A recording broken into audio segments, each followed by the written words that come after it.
ادعمونا بلايك للفيديو واشتراك بالقناة، فهذا يدعمنا كثيرا.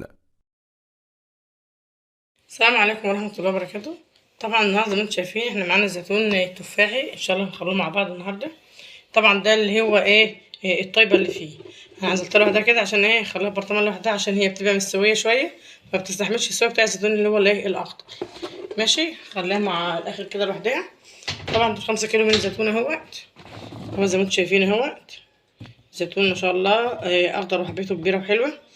هقول بقى المكونات اللي معايا النهارده. انا معايا ده فلفل احمر مفروم في الكب. ماشي. طبعا انا جبت فلفل احمر وحطيت عليه قرن شطه من حمر عشان يبقى سبايسي كده، وجبت كمان شطه خضراء اهيت برضو فيها بارد على الحراق، هقطعها برضو معاه كده. وده كوبايتين من الليمون وتلتين كوبايه زيت. ماشي. طبعا معانا الملح والميه بتاعته. اول حاجه كده هنجيبه طبق كبير زي ما انتم شايفين كده، طبق كبير اهوت. هحط فيه المكونات دي مع بعضها كده، اجمدها بس مع بعض كده الاول كلها. وطبعا بقى لو عندك جزر مبشور، بس والله انا ما لقيت صراحه. ماشي. ادي الفلفل اهوت. ماشي كده، نقوله بسم الله كده، ونحط عليه عصير الليمون. طبعا دول كوبايتين كبار من الليمون انا عصرتهم كده. احنا مش هنستخدمه القشر بتاعه. ادي كوبايتين اهمت من الليمون. ماشي. الخلطه دي هتبقى معاكي جميله كده، ليمون والشطه الحمراء دي. طبعا معاكي البرطمان بتاعك انت اول معقماه ومية مية. ماشي. دي الشطه الخضراء الاول اهيت، همسكها اقطعها كده على الزيتون مع بعضها كده الاول. بصوا هقطعها كده اهوت حتت كده اهوت. طبعا هنديله مزازه بقى يبقى حراق معاكي، او اقسمهم قصين زي ما انت عايزه. انا هقطعها كده عشان تبقى يعني كبيره عن الزيتون، حاجه بسيطه كده. هقلبه بس مع بعض كله كده اهوت. طبعا الشطه دي سبايسي من الاخر يعني جامده. طبعا بقى انا مجهزه الملح والميه معايا.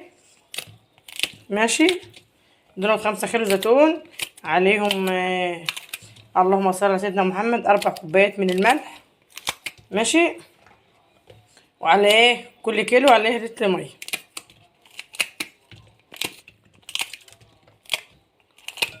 طبعا الشطه دي هتبقى ياما عليه. هو حوالي كيلو من الشطه على 5 كيلو، عشان بس هو هيقعد معايا لحد لحد رمضان ان شاء الله. طبعا مش هفتح عليه اقل من 3-4 شهور. احنا دلوقتي في 10، هسيبه لحد شهر 1 أو 2 هنفتح عليه، هنكون داخلين على رمضان. طبعا الكميه دي مش هتخلص كلها قبل رمضان يعني. نقلبه كده مع بعضه عشان نحط الشطه كلها كده.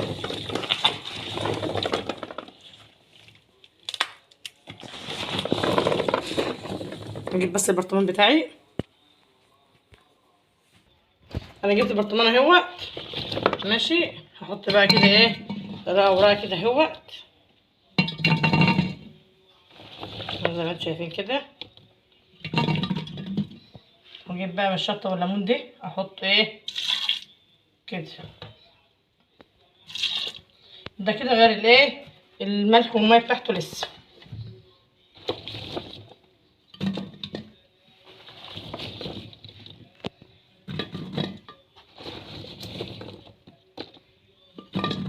نحطه كده ونعبي كوبايه كل مدى كده عشان يندمج معاه. طبعا بقى لو في جزر بقى كان يبقى جميل. طبعا الزيتون بتاعي انا ما فتحتوش، انا عاملاه سليم عشان يغيب معايا اكبر فتره ممكن، لان انا مش هخلصه على طول، عشان كده انا مرضتش افتحه. اكمل بقى كميتي واخلص كده وارجع لكم واوريكم النتيجه.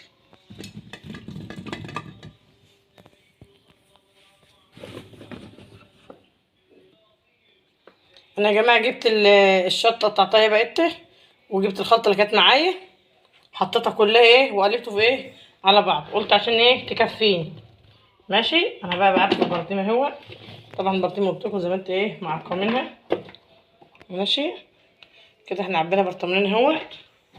طبعا البراطيم ما هيش كبيره. ماشي. بقى الميه دي ايه الليمون والشطه والفلفل ايه الاحمر.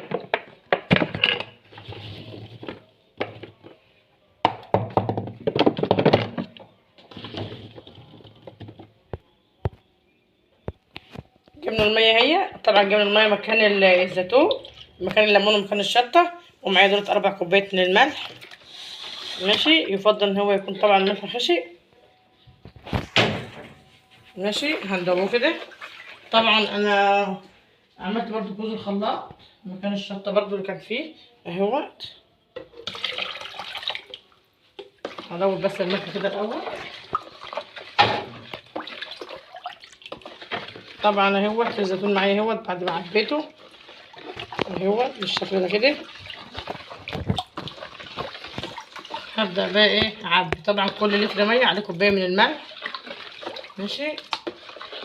دول 5 لتر ميه على 4 كوبايات ملح. ماشي. يعني الكيلو بياخد حوالي ايه 4 معالق ملح الخشن يا جماعه. بتاع البحر ده بيحلي طبعا الميه بخليها حادقه.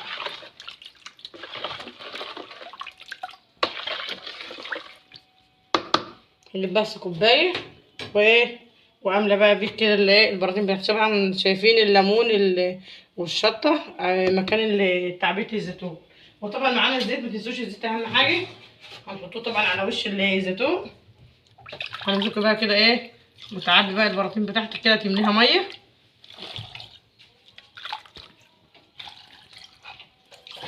طبعا شايفين الميه بتاعت الزيتون من الشطه والفلفل الاحمر ايه حمرا.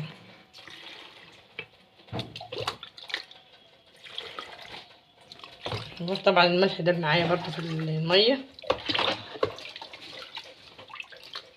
ولو عندك ناعم حط نص كميه ماء ناعم ونص كميه خشن.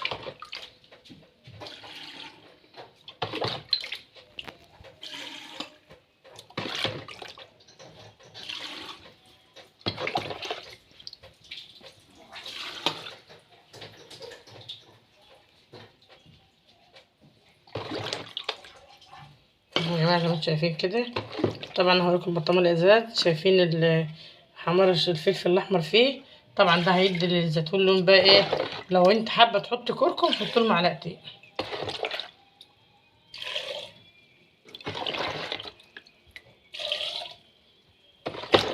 عندك بقى ورق ستريتش.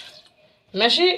غلفي بقى البرطمان كده من فوق وبعدين حط الغطا بتاعه عليه وسيبيه بقى ايه كده. احنا خلصنا الميه بتاعتنا اهيت وخلصنا البراطين بتاعتنا اهيت.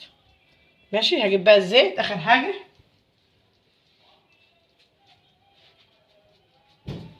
ماشي. هنحطه بس على كل برطمان معلقتين 2 زيت على الوش كده وخلاص. لو يفضل يكون زيت زيتون.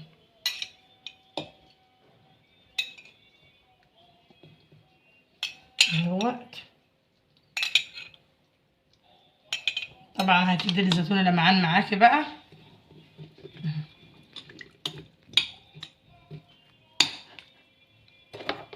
هجيب بقى ايه ما عندكيش ورق استريتش اكياس محكمه كده وتنك قافله عليه وتنك مغطياه.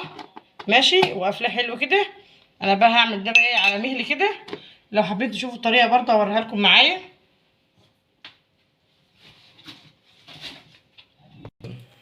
بصوا ادي الكيسه اهي. طبعا الغطا بتاع البرطمان بيبقى حابك. ماشي. بس كده. طبعا مش هفوت عليه بقى الا بعد 3 شهور بالنظام ده كده. بعد 3 شهور طبعا احنا فتحنا زيتون وعملنا فيه حاجات من دي. احنا عاملينه سليم كده. ماشي. زي ما انتم شايفينه كده. وان شاء الله لما افتح عليه بقى هبوريهولكم هو معايا كده بالشكل ده كده. هقفل بقى بقيه البراطين بتاعتي. اشوفكم فيديو تاني قادم ان شاء الله في رعايه الله.